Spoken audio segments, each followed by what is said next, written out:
ಸೇನೆ ಹೋರಾಟಕ್ಕೆ.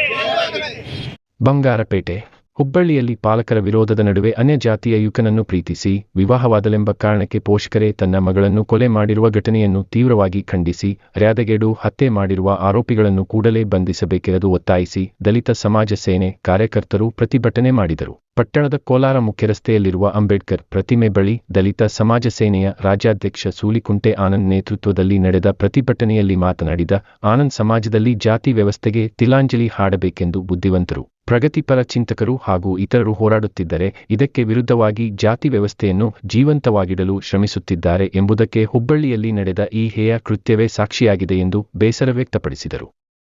ಹುಬ್ಬಳ್ಳಿಯ ಸಮೀಪದ ಬೆಳಗಲಿಯ ಇನಾಂವೀರಾವುರದಲ್ಲಿ ರ್ಯಾದಗೇಡು ಹತ್ಯೆ ನಾಗರಿಕ ಸಮಾಜ ತಲೆ ತಗ್ಗಿಸುವಂತಾಗಿದೆ.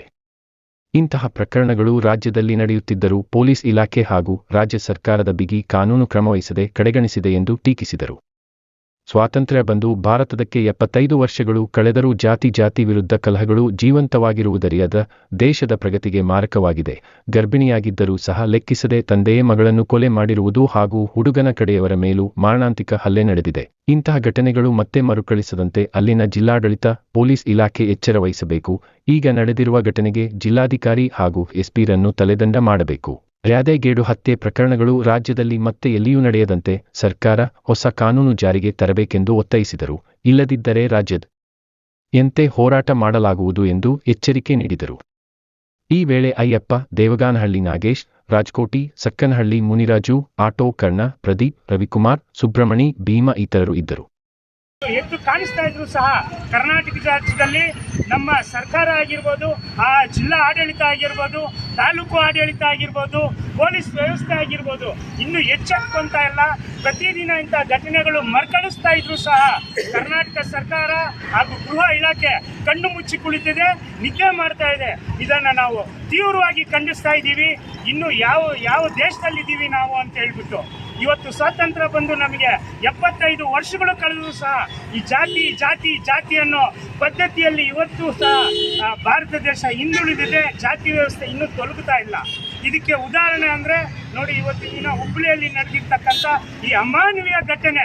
ಒಬ್ಬ ತಂದೆ ಆದವನು ಒಬ್ಬ ಮಗಳು 7 ತಿಂಗಳ ಗರ್ಭಿಣಿ ಅನ್ನೋದನ್ನು ಸಹ ಲೆಕ್ಕಿಸದೆ ಆ ಹುಡುಗಿಯನ್ನ ಕೊಡೆಯಲ್ಲಿ ಕೊಚ್ಚಿ ಕೊಂದಿರ್ತಕ್ಕಂಥದ್ದು. ಆ ಹುಡುಗಿನ ಕೊಚ್ಚಿದ್ರು ಸಹ ಕೊಚ್ಚಿ ಕೊಂದು ಆದ ನಂತರ ಈ ಹುಡುಗನ ಪೋಷಕರ ಮೇಲೇನು ಮರಣಾಂತಿಕ ಹಲ್ಲೆ ಮಾಡಿರ್ತಕ್ಕಂಥದ್ದು. ಆ ಹುಡುಗನ ಮೇಲೆ ಮರಣಾಂತಿಕ ಹಲ್ಲೆ ಮಾಡಿರ್ತಕ್ಕಂಥದ್ದು. ಅಲ್ಲಿನ ಸ್ಥಳೀಯ ಪೊಲೀಸರು ಆ ಹುಡುಗನನ್ನ ಬಂದೋಬಸ್ತ್ ಕೊಟ್ಟು ಅವತ್ತು ಆ ಪೊಲೀಸ್ ಠಾಣೆಯಲ್ಲಿ ಇರಿಸದೆ ಹೋಗಿದ್ದಿದ್ರೆ ಆ ಹುಡುಗನನ್ನು ಸಹ ಆ ಕುಟುಂಬಸ್ಥರು ಕೊಲ್ಲುತ್ತಾ ಇದ್ರು. ಆದರೆ 18 ಜನಗಳ ಮೇಲೆ ಏನು FIR ಆಗಿದೆ, ಕೇವಲ 5 ಜನವನ್ನು ಬಂಧಿಸಿದ್ದೀರಾ. ಇನ್ನು ಉಳಿಕೆ 13 ಜನರನ್ನ ಬಂಧಿಸಿ ಸೂಕ್ತ ಕಾನೂನು ಕ್ರಮ ಕೈಗೊಳ್ಳಬೇಕು ಹಾಗೂ ಅವರಿಗೆ ಗಲ್ಲು ಶಿಕ್ಷೆ ಆಗಬೇಕು. ಮತ್ತೊಮ್ಮೆ ಕರ್ನಾಟಕ ರಾಜ್ಯ ಅಲ್ಲ, ಇಡೀ ದೇಶಾದ್ಯಂತದಲ್ಲಿ ಇಂಥ ಒಂದು ಘಟನೆ ಎಲ್ಲೂ ಮರುಕಳಿಸಬಾರ್ದು. ಈ ಹುಬ್ಬಳ್ಳಿಯ ಈ ಜಿಲ್ಲಾಡಳಿತ ಏನಿದೆ, ಹುಬ್ಬಳ್ಳಿಯ ಪೊಲೀಸ್ ವ್ಯವಸ್ಥೆ ಏನಿದೆ, ಇವರೇ ಇದಕ್ಕೆ ನೇರ ಹೊರಣೆ. ಅಲ್ಲಿನ ಜಿಲ್ಲಾಧಿಕಾರಿಯನ್ನು ಈ ಕೂಡಲೇ ಸಸ್ಪೆಂಡ್ ಮಾಡಬೇಕು. ತಾಲೂಕು ದಂಡಾಧಿಕಾರಿಗಳಾಗಿದ್ದಾರೆ, ಅವರನ್ನು ಈ ಕೂಡಲೇ ಸಸ್ಪೆಂಡ್ ಮಾಡಬೇಕು. ಇಲ್ಲದೆ ಹೋದರೆ ಕರ್ನಾಟಕ ಸಮಾಜ ಸೇನೆ ರಾಜ್ಯಾದ್ಯಂತ ಹೋರಾಟ ಮಾಡ್ತೀವಿ ಅಂತ ಹೇಳಲಿಕ್ಕೆ ಬಯಸ್ತಾ ಇದ್ದೀನಿ. ಜೈ ಭೀಮ್.